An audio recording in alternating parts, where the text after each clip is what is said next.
Hello, everyone. On behalf of the Society of American Archivists International Archival Affairs Section Leadership, welcome to the final installment of our Archival Vistas Seminar Series for 2024-2025. I am Jennifer Donchev, the IAAS Junior Co-Chair and incoming Senior Co-Chair. The Archival Vistas Briefings virtual seminar series began in 2023 and discusses a topic of theme of international focus. The theme for 2024-2025 is archival standards and how we experience and use them. In each seminar, an international guest speaker or speakers introduces the audience to how they have interacted with a particular standard and shares their aspirations, implementation, and development experience with the standard. Our esteemed guests in conversation with us today are Florence, Clavaud, and Carina McDowell. They'll be discussing their work using the International Council of Archives, ICA Records and Contexts, also known as RIC. A few housekeeping points. Please mute your microphones and close video transmission to free up our bandwidth. Feel free to write any questions in the chat box. We will address those if possible at the end of today's program. I also want to announce, before we begin hearing from our guest speakers, that we are delighted to have this event co-sponsored with our guest at the International Council of Archives section on University and Research Institution Archives, Bureau, also known as ICA SUV. If the chair, Caroline Brown, would like to make a couple or a little announcement, feel free. Yes, thank you very much. I'm the chair of ICA SUV, as you've just heard, and we're delighted to be co-sponsoring this event. We provide networking opportunities for archivists and records professionals who work in university and research institute settings. So we hold webinars, we provide guidance, we have an email list, we hold conferences, and taking part in activities like this is really important to us because we're really keen on talking to people from different countries and learning from their experiences, and that's really at the heart of what our section does. So having this opportunity to hear from the two speakers and to co-sponsor the event with the International Affairs section is just wonderful. So lovely to be here. Thank you so much, Caroline. It's so great to have you all here with us co-sponsoring this. Thank you again. One more thing, we'll pause our conversation when we have about 15 minutes remaining and then segue into question and answers. For now, let's give a warm welcome to our first presenter, Florence.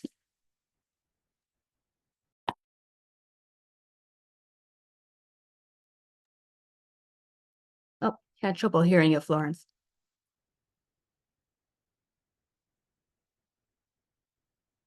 Can you hear me? I can hear you now. Yes, perfect. Yeah. I hope it will work.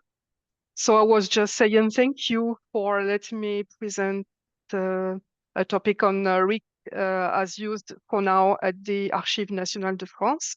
As you could understand it, I am French archivist. I'm working at the ANF, which is the institution that collects and preserves and makes records available from the government agencies and ministries from Middle Ages to nowadays, and also holds the records from Parisian notaries and a lot of private papers. So it's a national institution like the NARA and other institutions of the kind.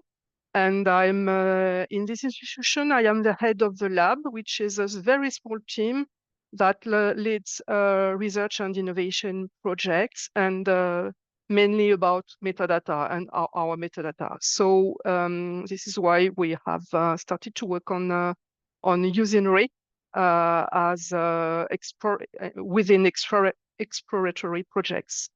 I have just realized before joining the webinar that I had not planned to explain what RIC is. So there is no slide in my presentation about the RIC itself. I tried to provide just a quick overview. It's a new standard whose 1.0 version was published by ICA in the end of 2023. It replaces the former ICA standards for describing records, namely ISA-J, ISA-CPF, ISDF, and ISTIA. Around the world, the most known is ISA-J, of course, which has been transposed to an XML schema with the EAD. And also ISA-CPF has its XML schema, which is EAC-CPF. And basically, RIC is quite different from these standards. First, it's one unique standard that replaces, articulates, and extends the four former ones. It's also very different because it is about what we describe when we describe records. It's not about rules of description. It's about the word of records. For example, it defines entities, among which record, an item, as we said in ISA-J, group of records, record sets. All these are intellectual, pure abstract content, and they may be realized physically with instantiation entity, and it also defines person, corporate body, group, family, entities, and also date, place, event, activity. Then it defines attributes, which is the main characteristics of each of these entities, and relations that may exist between the entities. So it's an entity relation model, and it is composed of 4 parts. The main ones being the conceptual abstract model, which is a theoretical layer, and an ontology, which is RICO, Records in Context ontology, that is a transposition of RIC-CM, of the model, the conceptual model, and allows people to produce data conforming to the RDF languages in order to publish them as linked open data. So when we started to use RIC in the Archives nationales de France, as we wanted to do concrete things, we decided to use RICO, in fact. This is, I hope the following will be understandable with this short introduction. Otherwise, with Carina, we can answer questions about RIC itself, of course. As like Carina, I am a member of EGAD, which is a group that develops RIC, and I'm also responsible of the RICO ontology. So to start with a few elements of context, I will not say a lot about the ANF, Archives nationales de France, but mainly that we are a very large institution that holds about 400 linear kilometers of analog records and a lot of born digital records now. And it's also an old one with more than 2 centuries of existence. And as a consequence, the current staff inherits the production of centuries of work, particularly as concerns the descriptions of records. Our metadata have their own history. It means that, and it's important, that quite often, actually, the same records or record sets may be described several times in several finding nets. Basically, I won't describe the metadata we have, but it is a huge amount of heterogeneous data. At the core of this system, we have more than 30,000 EAD finding nets, so finding nets compliant with ISA-J and written in XML. And we also have more than 1,600 authority records conforming to ISA-CPF, which describe the archival creators of the records we keep, and about 20 vocabularies in our system, which is an old one. It was built in between 2008 and 2010, and quite siloed, with metadata split in various repositories. As I already said, sometimes redundant, probably sometimes inconsistent, with difficulties to assess this data because our system does not provide a tool that would produce statistics. So we have some difficulties to know what exactly this data contains.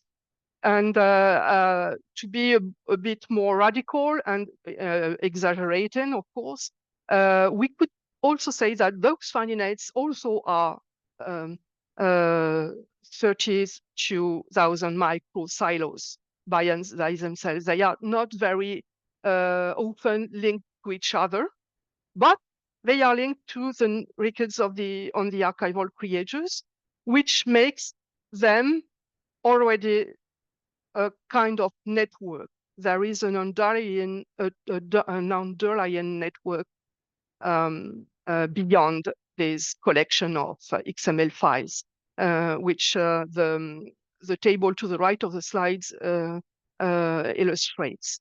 And we also have several interfaces for our users to search this data and access the reference codes of the boxes or the digitized records. Florence? Yes. Your slides aren't showing up if you mean to have them on the screen right now. Sorry?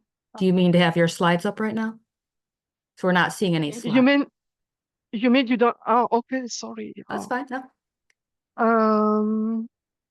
Of course I had to, I thought I had done.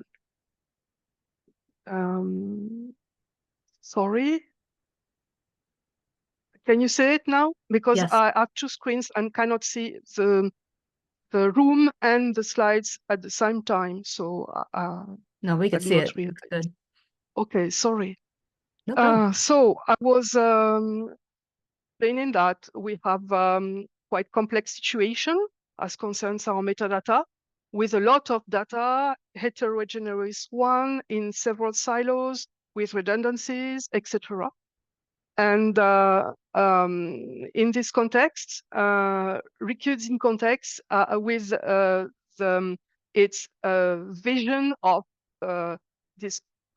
describing records as a network of entities is, of course, completely different. But we, in my team, consider RIC as something like a global framework reference to move from this complex and not satisfactory situation to something like a data-oriented architecture to produce more rationalized description, where each record or each record set would be described once, would be assigned an identifier, would be linked to other entities, etc., to improve its quality and precision, and publish the metadata, make them more accessible.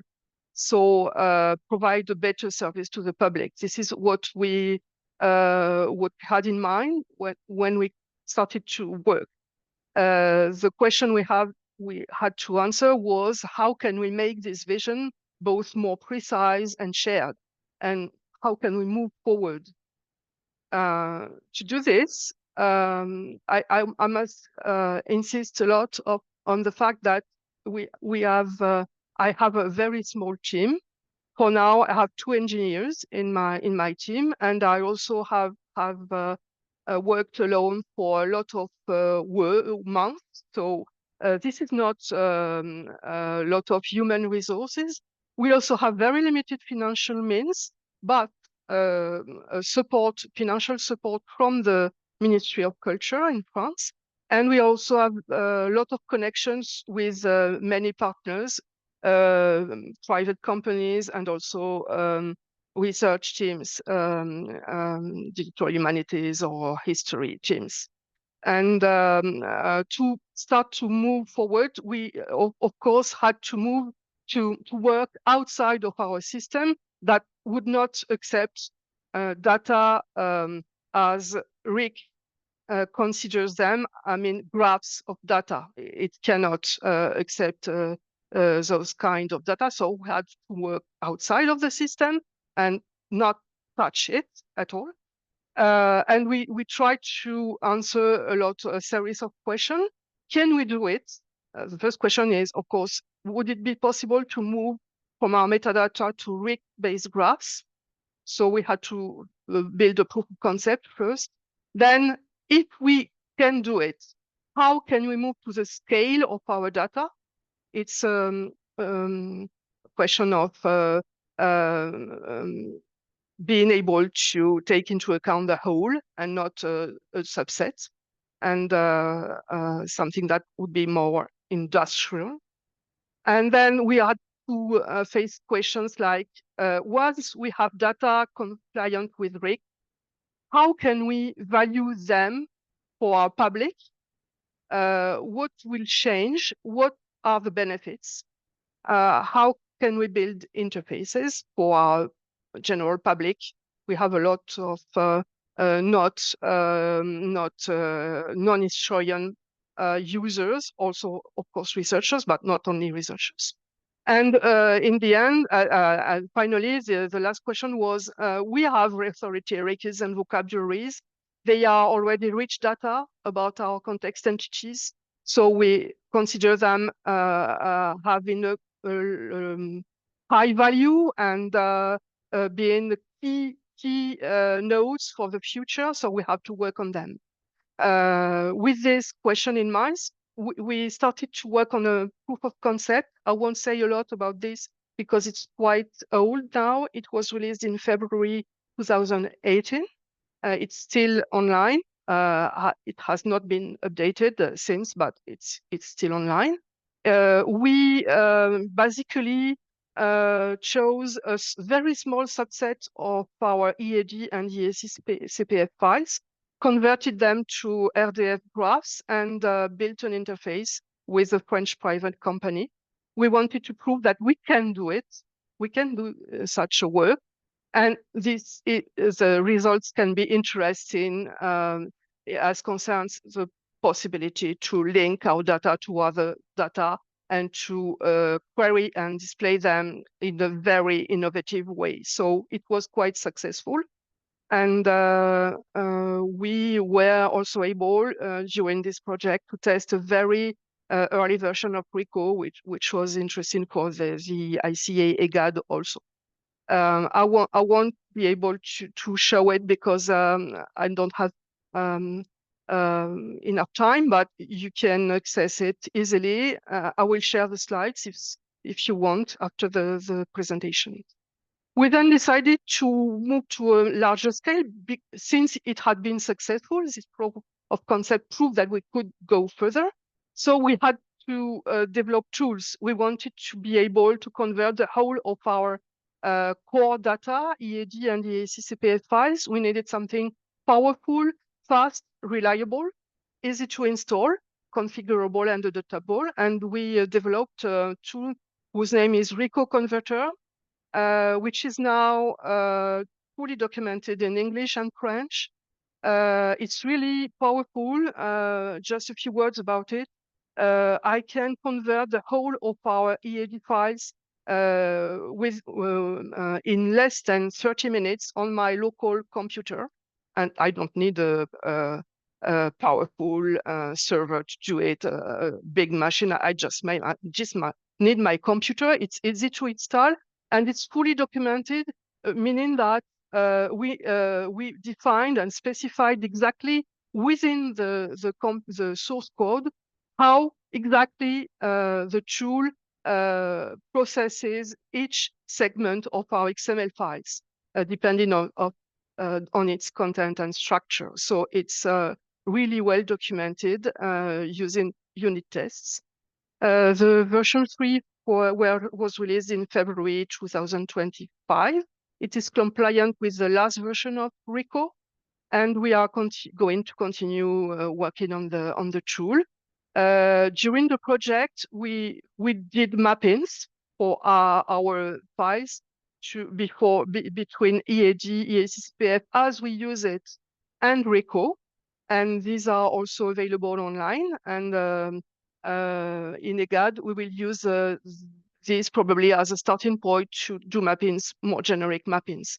We also could evaluate a bit more precisely the quality issues we have in our source metadata.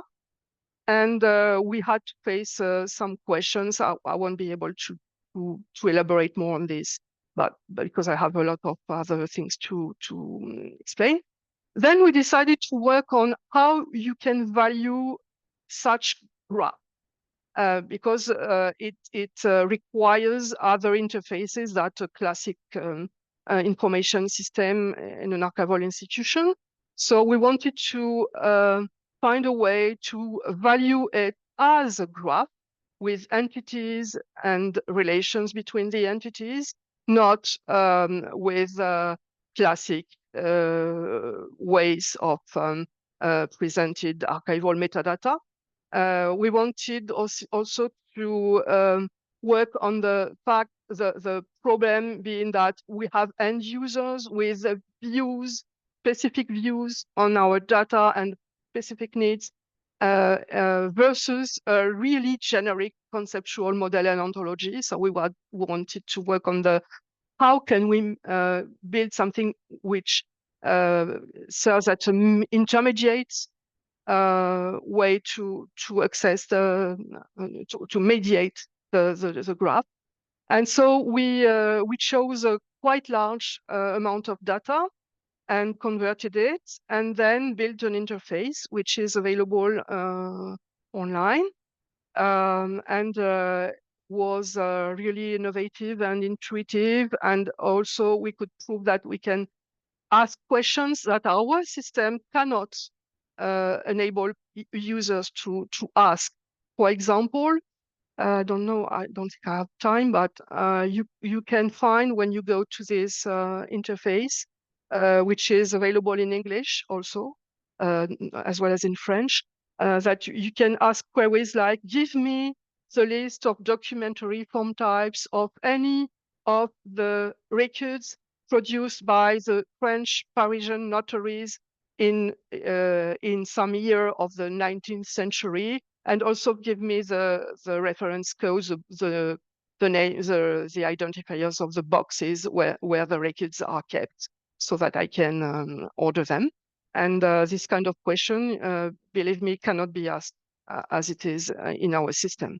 So we are going to work continuously on this project. We have to update the data. We have to update also the interface to add a lot of functionalities to it. But it was very interesting project.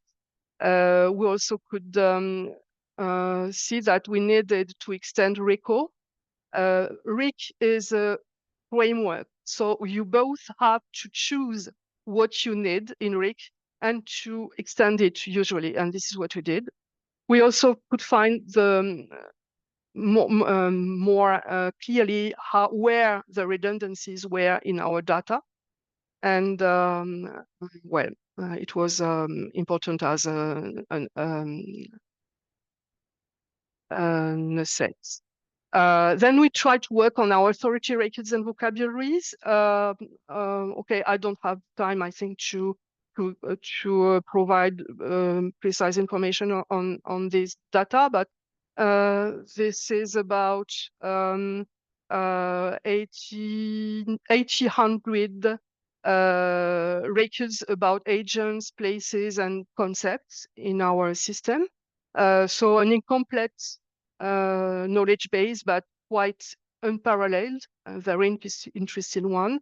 For example, we have described a lot of French governmental institutions from Middle Ages to nowadays, and we are the only institutions which is able to do it. So it's interesting as by itself.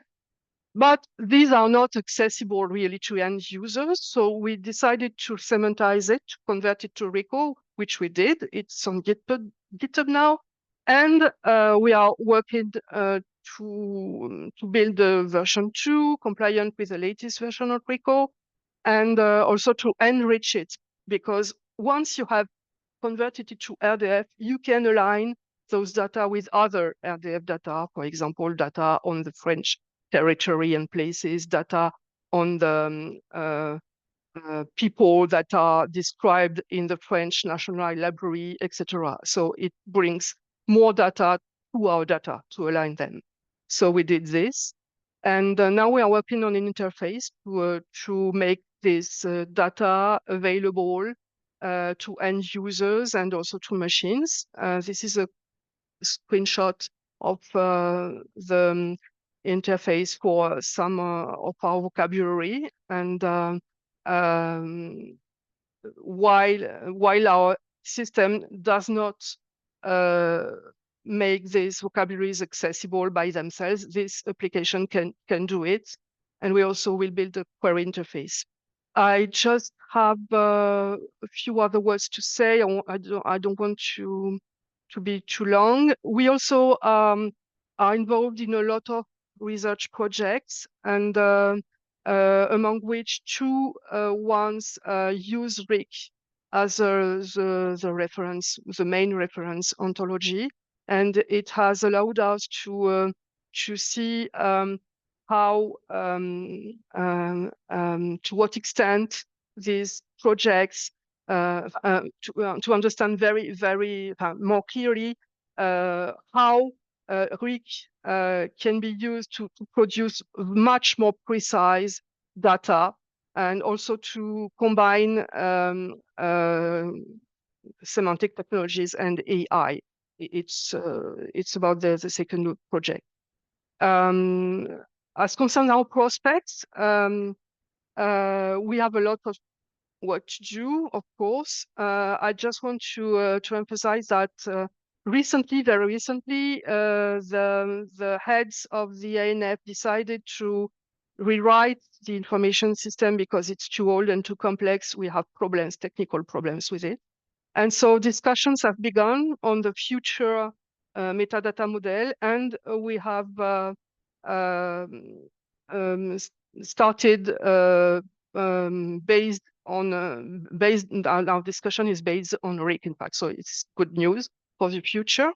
And we also have started to build intensive training course on RIC for the colleagues, since more and more colleagues will be involved in those projects and concerned by these projects.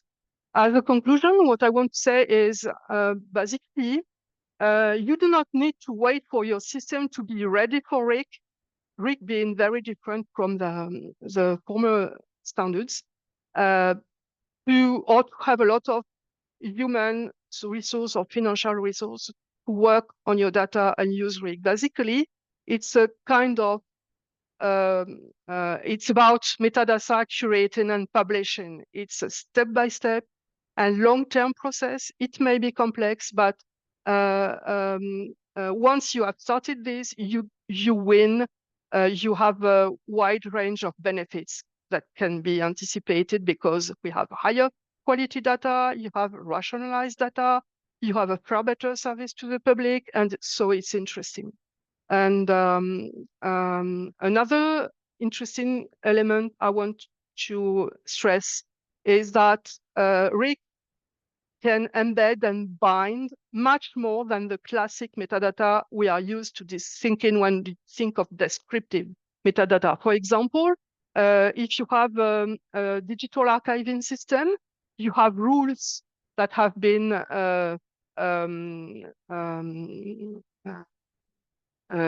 used to configure the system, the rights to access the records, etc. This is also something that RIC can take into account. So it's just a simple example, but it's important to understand this. It's also really an opportunity to work collaboratively, and in fact, it's necessary. It's I'm very keen. I mean,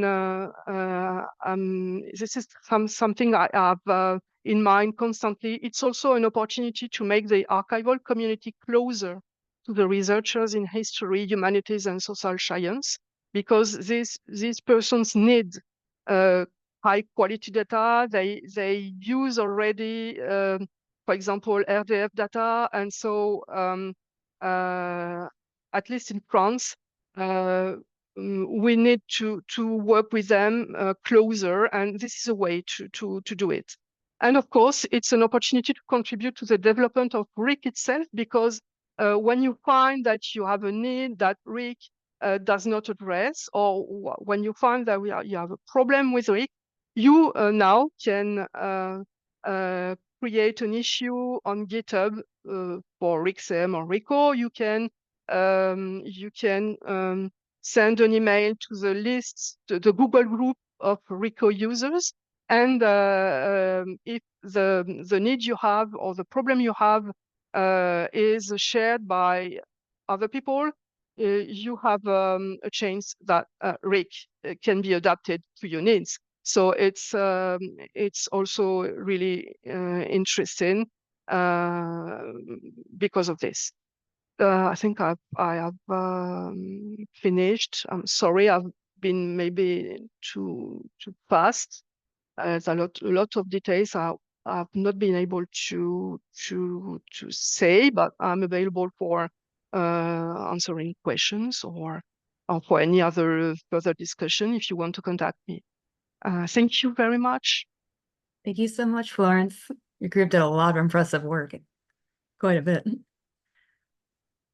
Any questions? You can hold on till the end after Carina is gone. Carina, if you're ready. Okay, I will just see if I can share my slides. Oh.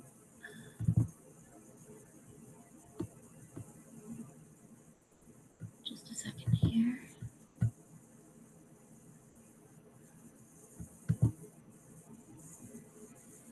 Can you see my slides? No. Okay, just let me try that again.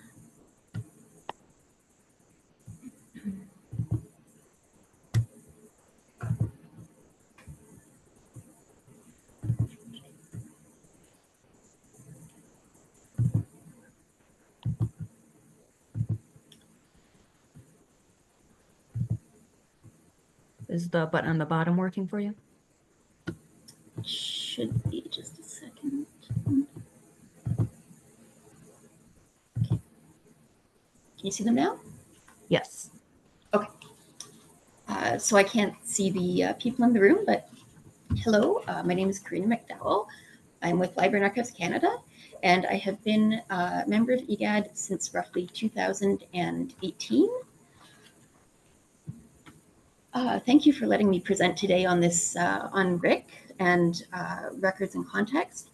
I'm going to go through just a brief overview of the history of my institution before getting into our records and our contextual projects. So the Dominion Archives began in 1872 as part of the Department of Agriculture. In 1912, it became an autonomous department, as was organized as the Public Archives of Canada. Although it is a federal department, it's not solely a federal records repository. We also have the records of eminent groups and individuals. And for quite a while, we also collected artifacts. However, most of those have now been transferred to national museums. Today, our collection is the 5th largest national heritage collection in the world, covering published materials, textual documents, art, audiovisual, philately, and medals. In 2004, the National Archives and the Public Archives and the National Library joined to become the Library and Archives Canada. And in 2026, we will be opening a new service point that will be in partnership with the Ottawa Public Library. We do not accept semi-active records. This is a bit of a difference between us and other national archives. So records management is records management for active and semi-active records is primarily done by the federal institutions themselves, although we do provide guidance in retention strategies. And there has been a representative from LAC on EGAD since 2013. So the Canadian archival landscape is large and varied. The majority of the provinces and territories tend to use ATOM or access to memory as their base to describe and manage their holdings. It's popular because it's open source, so it's low cost, and there's extensive supporting documentation and community in case there are any questions or issues with the program. So many provinces and territories, they either host or facilitate archival portals that smaller local and regional archives can contribute collection information to, provided that information is formatted in a way that can be easily uploadable into the portal's search feature. Through annual grants by the Documentary Heritage Communities Program, or DCHP, LAC regularly supports smaller archives in cataloging, access, and preservation work. Applicants do need to demonstrate systemic, planned, and documented processes in order of making their holdings available, but we don't specify which standard or which archival standard or which system or database they need to use. So in Canada, we use RAD, and you'll see here a timeline mapping the development of rules of archival description against the international standards, which are the blue dots, RAD is the red dots, and RIC, which are the green dots. So obviously the evolution of technology, especially information technology, is vastly different between 1990 and 2026. There are not shown for RAD are two attempts at updates, one in 2013 and one in 2016 that were not successful, just for a variety of reasons. And also not shown but important is that in 2018 was the last year that LAC had a dedicated archival standards team. So standards are obviously created to answer needs at the time, but still allow for future development and adaptations. RAD was created in the time of environment of physical records and physical access, but access that still had to be mediated through an archives and through an archivist. And at the time, so-called machine readable documents were in the minority in terms of holdings and collections. But at LAC, we found that our needs have outpaced what RAD offers us. Our technologies have changed, our user needs have changed, and we need to, LAC really needs to understand its needs in terms to understand where we're going to go in terms of standards. So just a brief overview of RAD. It centers the creator / donor of the file as like the source of from which information on the holdings and information on its creation flows and is organized. It makes it difficult in description to create links between, say, different departments or different creators, such as like authors, where they might be linked with other authors throughout their lifetime or throughout their work. Excuse me.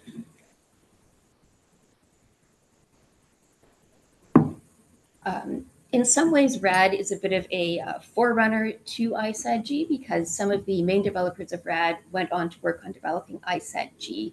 So as a result, many of the fields in RAD can be mappable to ISAG, and a couple of them into ISARS, CPF, and ISDEA. The main difference with RAD is that it collapses the donor-creator history into a descriptive element, and it's not a separate authority record. So our AIS, which was created in 1997, is based on Mark 21, which was the National Library's standard used for their system at the time.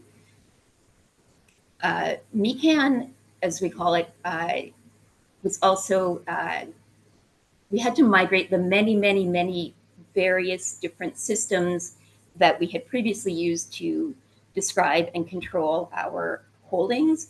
So not everything mapped in completely or as well as might have been hoped in some cases. And we have gone through and fixed many of those issues, but a holdover is still that our AV and sound records are described in a separate database called iMisax and then linked in to MeCan through an accession record, just because there are insufficient fields in MeCan to properly describe AV. MeCan is the back end for our online searchable database. It has been since we first started having online searchable databases that were initially just searchable only at the font and sous-font.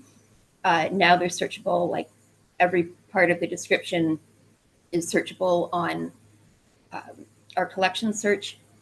However, because this is based in RAD and it's kind of siloed creator donor dependent view, the searching in collection search is not as keyword, it's not as easy to search with keywords as it would be with this if we had a system with related, where we could build relations essentially between entities such as Rick promotes.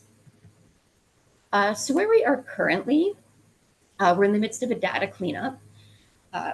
When you use a system and a standard for 30 plus years, people do tend to drift from interpreting it strictly. There's been a few, fields that were used for one thing that maybe they weren't originally intended for that use. So we're just standardizing that.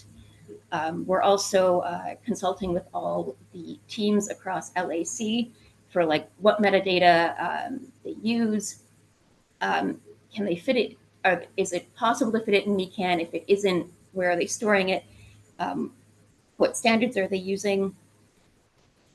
As well, like we're starting to plan forward for creating a data model for when we, if we do get a new archival information system in the future. And also Archives Canada, or the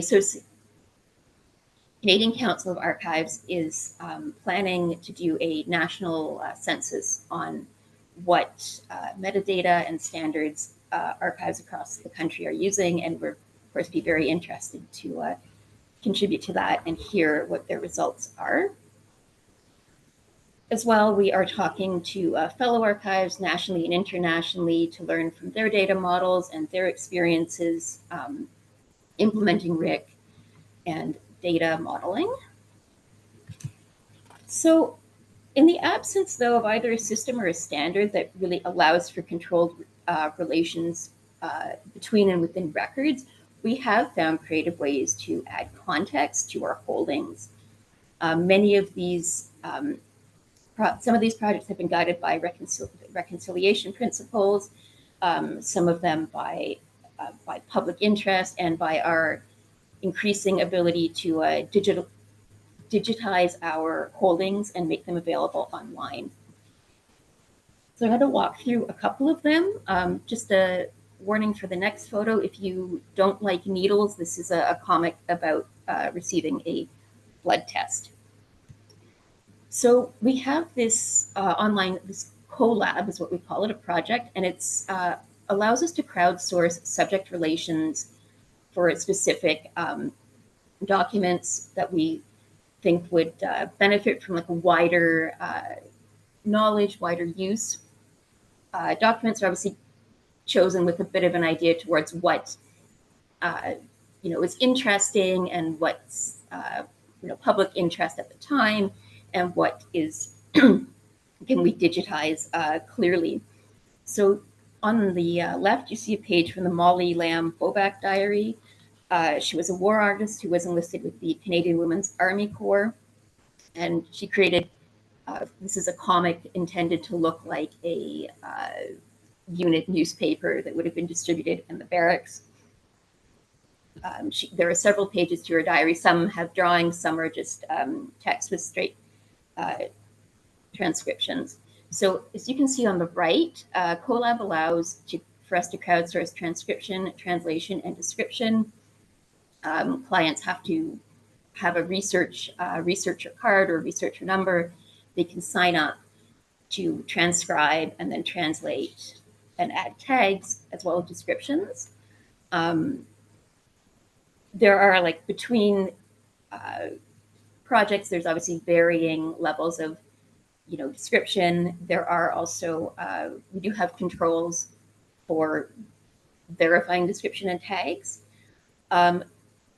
These tags, as I said, they're crowdsourced, so they do not show up in MeCAD in our backend system. And because Colab to date it's had a few projects, but not very many. So most of the tags you see, if you were to click on them, they will kind of relate back to, in this case, the Molly Lamb Boback diary, although there are a few that people have put in that could relate to larger record groups, such as the Vancouver Barracks, World War II. Some quick observations on this project to date. Because it's public and not necessarily archivists who would have a deeper understanding or broader understanding of the collections, most of the keywords and tags relate very closely to the documents.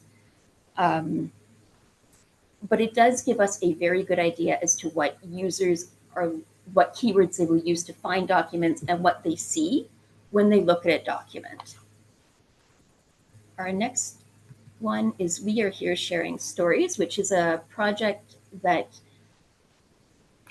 creates geographic links as well as linguistic links between our holdings. So in this case, if users can search the Google map at the bottom, it's interactive, and users can click on any one of those pins, and it will link to a description as seen above of the related holding. And then the holdings have been digitized, so clicking on the hyperlink will bring up the digitized image. So the legend to the map is yellow pins are First Nations, green pins are Inuit, and blue are for Métis-related documents. This is engagement with like a specific crowdsourcing relations from a specific interest group. It helped us ensure accuracy in linguistic descriptions, that they're the most up-to-date spelling. It also allows users to place documents that were created, like as we see the earliest document is from 1550, place them geographically on a current socio-political map of Canada. And one of the feedback we have received from our Youth Advisory Council was that people are more interested in being able to see what relates to, like, where they live. So this is one of the projects to do that allows them to do this. Our next project was called Project Naming, and it's a project and it helps decolonize our collections and as well builds links and relationships between people and their representations in the archives. It began as a project between, and I apologize for my pronunciation here, the Nunavut Sivunix Savat College, which is a college in Ottawa, the government of Nunavut, and Library and Archives Canada, where we digitized 500 photos that had been taken in the area of Nunavut between 1949 and 1950. The students brought these back to their communities and shared them with elders and their families in an effort to identify people and places within them. We were I think about 3/4 of the people and places were successfully identified. And as such, it then expanded in scope. So one thing when we identified them, or when people were identified, we made an effort to, like, decolonize the old descriptions which contain harmful language, and we included new descriptions with proper spellings, proper names, and proper place names as well. And the new ones we inserted in these square brackets. So it's almost a relationship within a document in a way. So this was a project as well, aside, in addition to the in-person work, face-to-face work done by the students, we also expanded the project onto social media. So there was Facebook and I believe Flickr as well, asking people like, do you recognize this person? And when they did, we would include their name, and the name, so it's included, was entered into the back end of our system. So now people can search by the names of the people who may appear in these photos. One of our largest to date has been what we call our kind of Gen Apps integration. So genealogical research has obviously been probably our most popular reason for people to come to the archives. And over the years, we have partnered with many different associations like Ancestry.com and Family Search to help us transcribe these records and make them searchable. Of course, over the years, these partnerships have wound down. So we've had the challenge of reintegrating the information like back into our collection and into a searchable format. So this involved, so when partners would transcribe, and they would transcribe the information with an eye to their audiences. So for example, census records were generally transcribed with like the person's name and the place and the year the census was taken, but they might not include occupation. They definitely didn't include the archival metadata and data. So we had to go back in, a team had to go back in and link these two together, and then kind of create a new record that contains both the transcribed data and the metadata. So it's not just census data, there's like land grants, provident funds, ship manifests and border crossings as well. And now we have created, there's been a special tool created to allow people to search all of the censuses that have been released to date. So it's from 1851 to 1931. Users can now search by name, by place, and they can filter by census. So this is a huge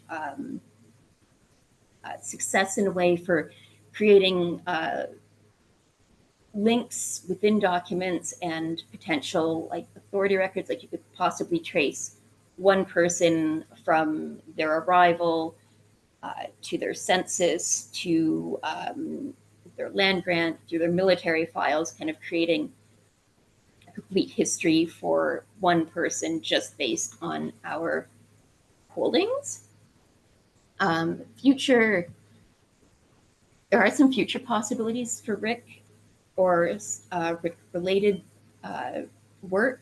We do have a digital archives management system we refer to as a DAMS that's used to manage our some electronic records, e-copies, and foreign digital records.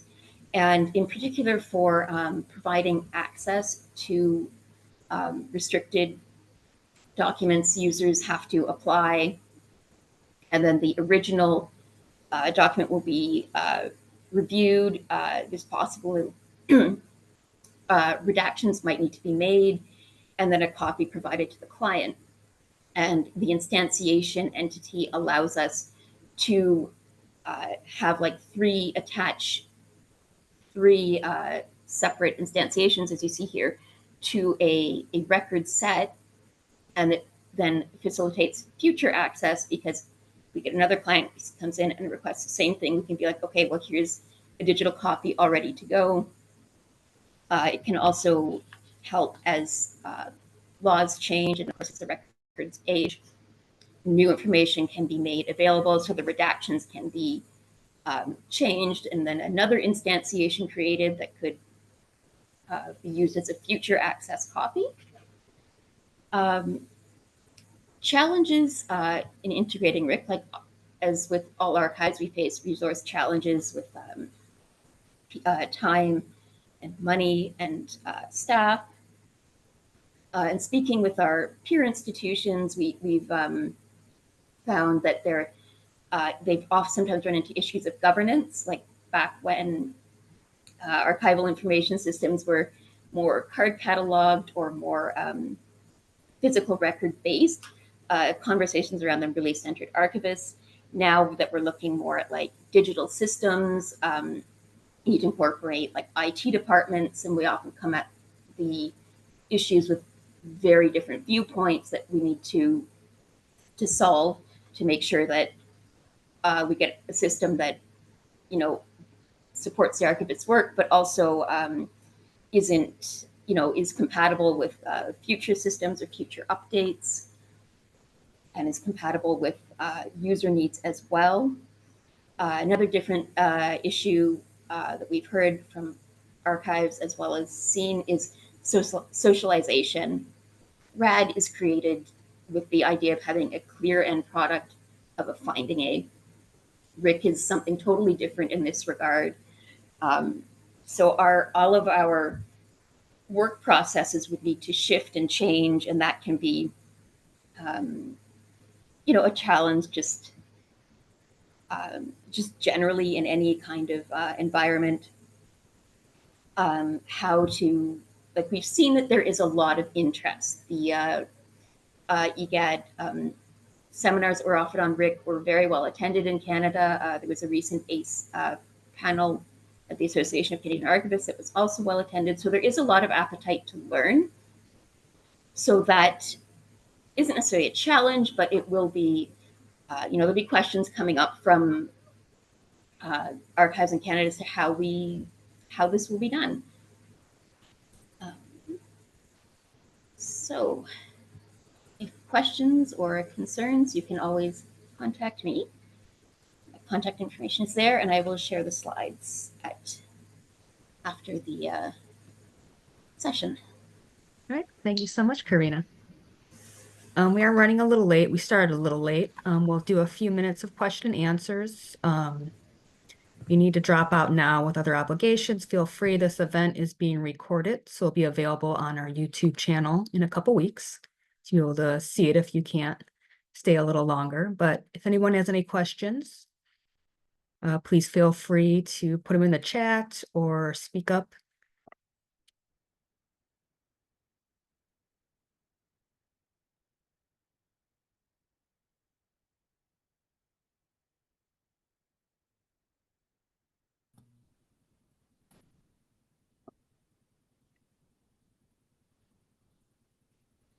Oh, Karen, yes. Hi, good morning, everyone, or afternoon or evening, depending on where you are.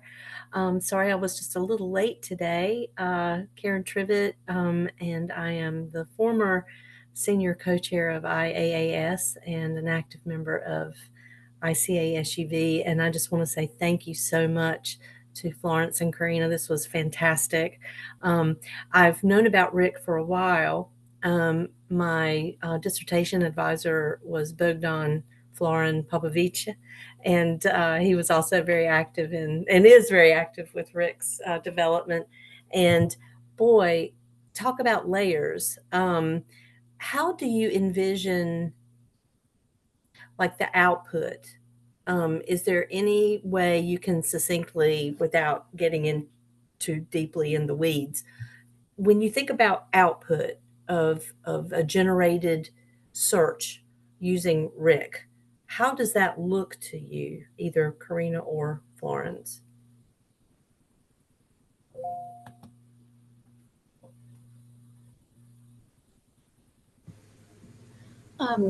Just to clarify, do you mean like output, like from a user standpoint, like if a user Yes, were to user? okay, I would assume like if they're searching by keywords, then I would assume like any related records where the keyword shows up in the existing descriptions would show up, and then they can like narrow it down or widen their search by adding or subtracting keywords. But you don't imagine the interface being these sort of rods and nodes and rods and nodes, or do you see it as more of a straight, like hierarchical, or not hierarchical, but a list of hits, much like you would in a Google interface? I would say most likely yes, just because that is what most users now expect when they, like a generation who's grown up with Google now kind of expects the Google list kind of response. Right. And even those that did not grow up with Google but have embraced it later in life.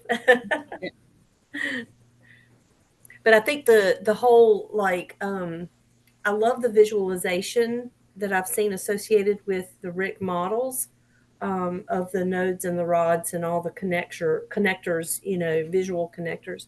I just fear that it might intimidate some people if that were the end, you know, result of a search. But I hear you saying it's going to be more of a list. Maybe I can do something to what Carina said.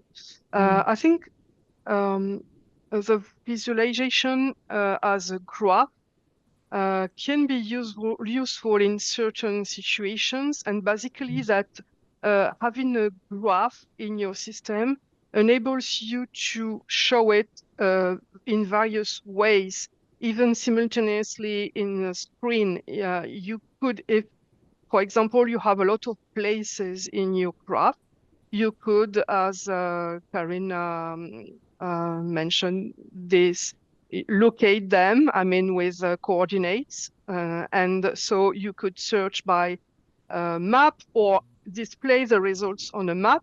You could also have some charts in some situations where, for example, you have corporate bodies that are hierarchically linked to each other, or you know, as an administration and ministry has some subdivisions, etc., etc. And each is through time. You could have a timeline.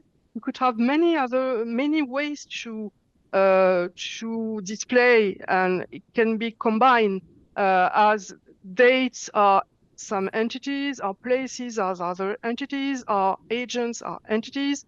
And anyway, the records, of course, usually you show them in their immediate context. I mean, the item in a file in a series, and series in accounts could be also showed in some way. I mean, it opens a lot of possibilities. And I think this is the most important.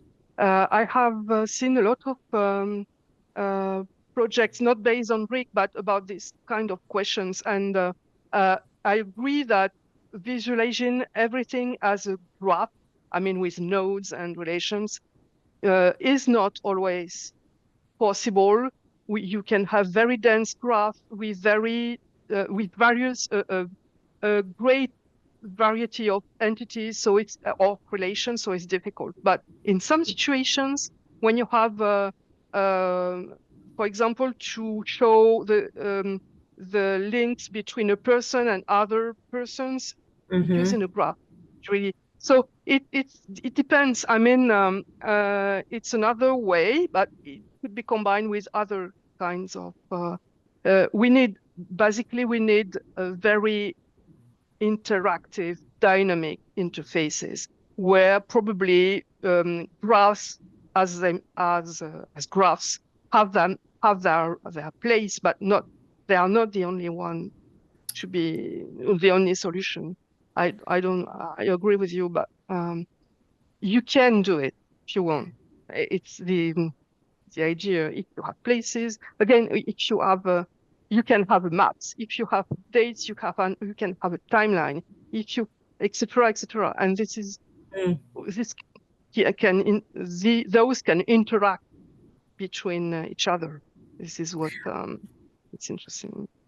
Well, that is sort of in keeping with the RIC model, is that you don't have to have just one simple linear discovery path. You can Oh, have a multitude oh.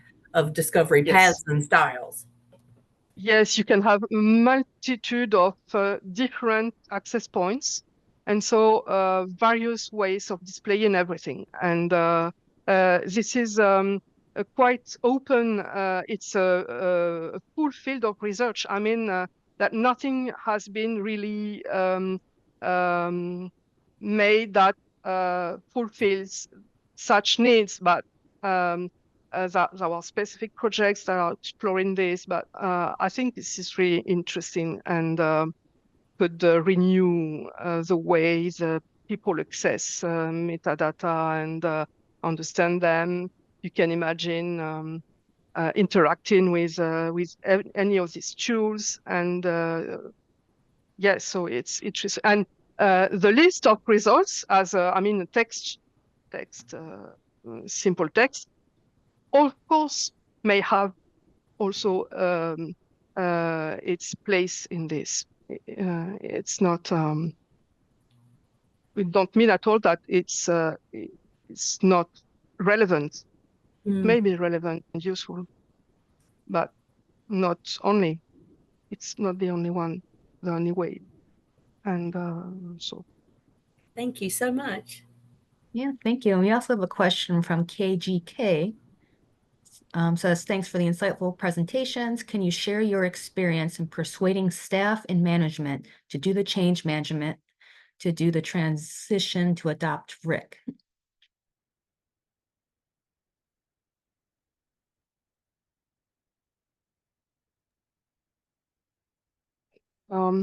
I don't know if Carina wants to answer. I would say this in a few words. When we decided here to do a proof of concept and also to work on the demonstrators,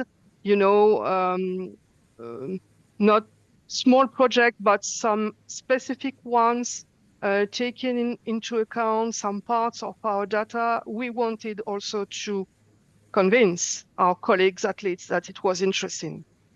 And we had quite successful feedback. So it's a way to, the way to convince is to show, in fact. If things stay theoretical and abstract, it's difficult for the heads or the colleagues to understand what you have in mind. I would say this, and also we obviously need really. I mean, we need to develop training courses. I mean, not only webinars, as we had. We organized them in a few months ago, 2 hours webinar, or webinars like the one where we are now. It's not enough. I mean, training courses are really necessary. Also, we have the guidelines. The ICA EGAD is preparing guidelines, which will evolve based also on the feedback and requests of the community. And finally, I want to emphasize something important, at least in France, from France. We French archivists are not used to working and reading things in English. I mean, most of my colleagues have a problem with RIC because it's in English. So we have decided to call for volunteers to translate RIC French. I mean, the model, the conceptual model, the foundations of archival discussion, etc. And we could gather a group of people where some colleague from Canada is also participating, and we have begun to translate RIC to French, and it's really interesting because the person involved get really deeper understanding of the model. When they translate, they need to understand what they are translating, of course.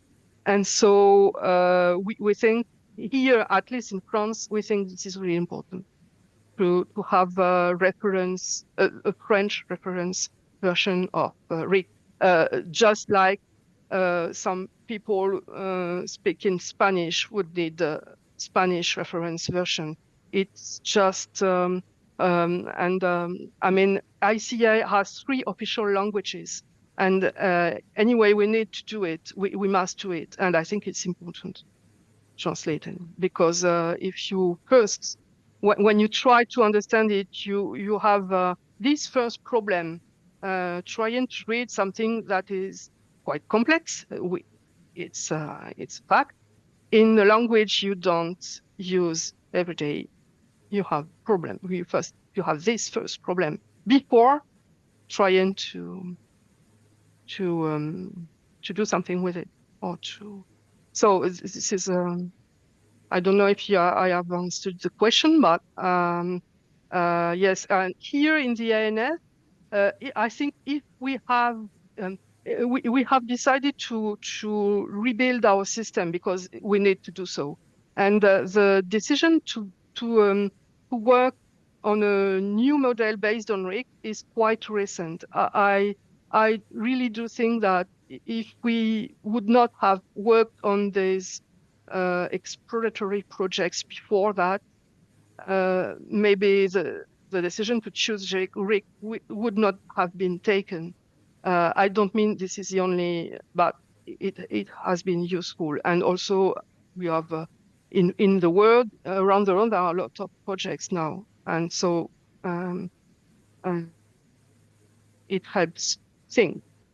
But the guidelines should help too, because we are trying to explain the benefits, what you can expect, and we also have to explain that it implies to do some efforts, and just like Carina or I tried to illustrate. I mean, it's not. It cannot be done easily in a few weeks. It's a long and iterative process, but we think you will have benefits from this, and this we can explain it. Right. The main topic would be to, I think, say that it's beneficial to end users first, then to the institutions, because it helps rationalize the description. You need to describe the records once, to assign identifiers to them. If you describe a person, you should describe it once, not split the descriptions of this person into several records, etc., etc. So it's also a really good principle, and well, maybe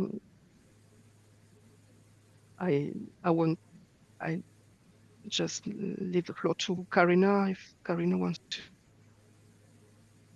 We also have one more question. Maybe Carina wants to give her opinion on that last question, then we can wrap it up. So we're getting low on time here.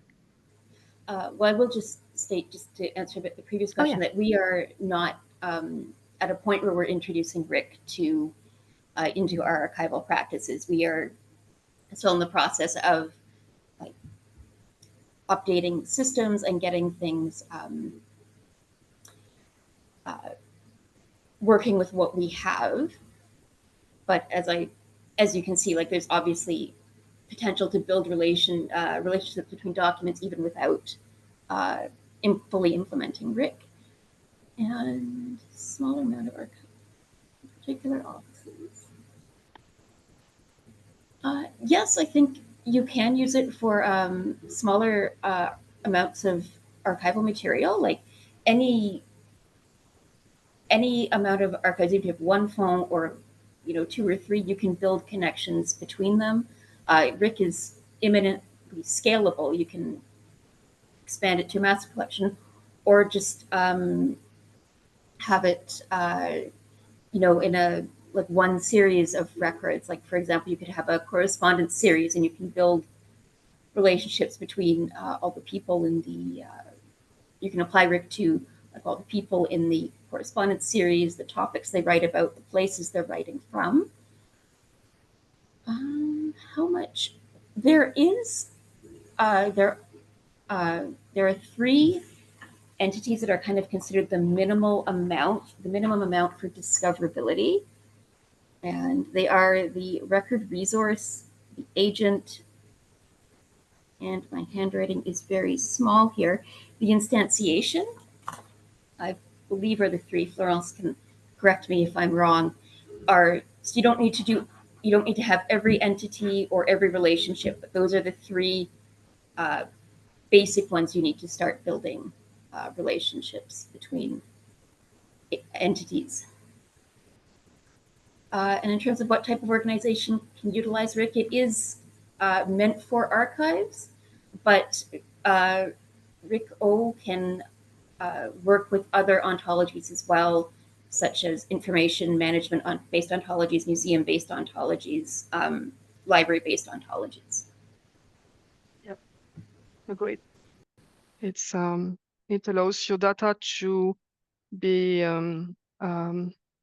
articulated with other data conforming to other models, and also if you have born digital records, probably you use premise. I mean to describe to hold and manage your preservation metadata, technical metadata, and it's important to know that you can use RIC with premise to describe those born digital records. RIC does not dive very deeply into the details of physical description, while premise does. So it's interesting to combine both, etc. And well, we also can use RIC with CDOC CRM. It may be combined. And EGAD will also provide guidance to do this. Maybe not in the first version of the guidelines, because we have a lot of other sections of the guidelines to write first. But we are working. At least we have started to work on a document that would explain how you can combine premise and RIC, and then we will do the same with other models too. And as concerns premise, we are doing this in contact with the premise editorial committee. I mean, it's not only the EGAD perspective that will be presented in these documents. So both groups will have agreed on what we will suggest, but there will be examples too, etc. So, well, again, it's very flexible and open, so you can. It's more flexible than the former standards. Obviously, it's.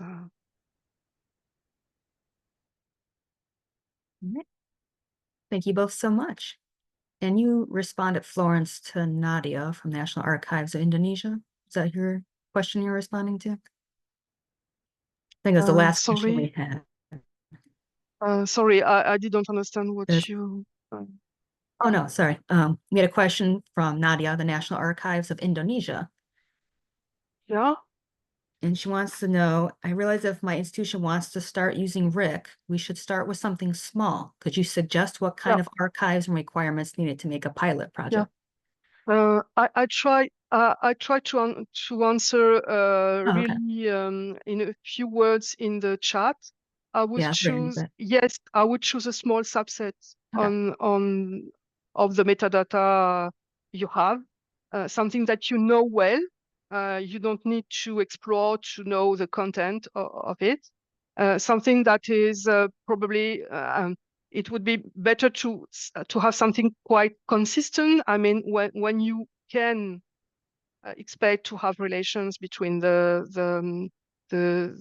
entities described, something quite rich, For example, if you have in this description already referred to places, persons, it's better because it will be more interesting an example. And then just think of your objectives. What do you want to do exactly with this? And if you have, we don't have all the skills or human resources, you can just look at partners. Yeah, there are some private companies that can help usually. Also, you have a community of interest and practice around that uses RICS, and a Google group where you can ask questions or or advice, submit your problems, your ideas, and you're not alone. I would say it's important to understand that you could probably find some help outside, and yes, I think it's good to start small. And to be very careful of what you choose and what your objectives are. In a way, taking your time is really important.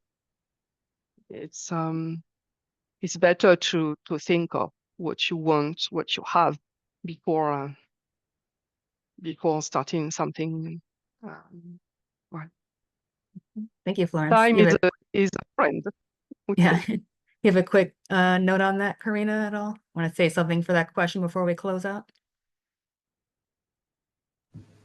Oh, just supporting Florence in that, like, to really take your time to know your metadata well and pick a group of records or subset that is very rich can definitely help you in the long run. All right, thank you both. Before we close out officially, I want to see if Karen, our outgoing senior co-chair, wants to do a quick plug for our last Archival Landscapes event coming up. Yes, thank you so much, Jennifer, and thank you for organizing today's event. It was spectacular. So a wonderful hour plus well spent. So yes, the Archival Landscapes seminar series is extending a little bit longer than usual this year because of a timing issue. So on August 21st, mark your calendars. I don't have the information in front of me, but I believe it is 12 noon Eastern Daylight Time, that we will have representation from 2 institutions of Peru talking to us about their institutions. One is a university and one is the National Archives. So I will leave you with that teaser. And I will certainly share with our SUV colleagues the event details so that we can have as robust an audience then as we did today. I think the audience numbers, we had a high of 52 at 11:04. So it was a very great attendance. So well done, everyone. Yes, thank you so much, Carina and Florence, again. Absolutely. Thank Coming you. here and sharing your Thank experiences is wonderful. Thank you, everybody. I want to thank again for ICA SUV for co-sponsoring with us. And sorry for going over a little bit on time. Always had such great questions on the end. And Yeah. I'm going to put the link again for our YouTube playlist. In a couple of weeks, this should be on there. But thank you again. I'm going to end the recording. Thanks. Thank you.